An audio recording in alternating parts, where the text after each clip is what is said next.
Dans le village de Koumou, il y avait deux femmes pour un seul mari. D'un côté, Safi, la première femme.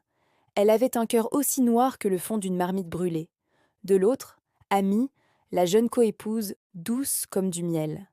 Safi ne supportait pas Ami. Quand Ami respirait, Safi étouffait.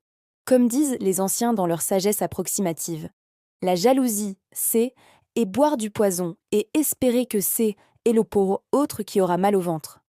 Ce jour-là, la jalousie a dépassé les bornes. Safi invite Ami à chercher des herbes sacrées loin, très loin dans la forêt interdite. Arrivés au milieu de nulle part, paf, un coup de bâton derrière la nuque. Ami s'écroule. Safi ne perd pas de temps. Elle creuse, elle sue. Elle jette le corps encore tiède de sa coépouse dans le trou et recouvre le tout.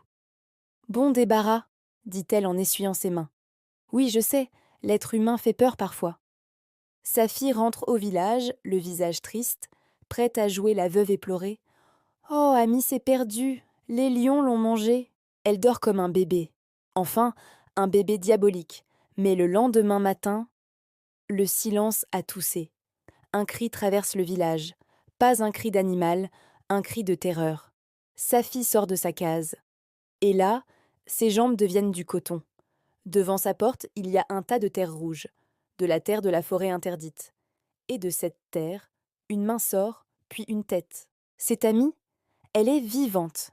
Elle recrache de la poussière. La terre de la forêt a refusé de garder une innocente.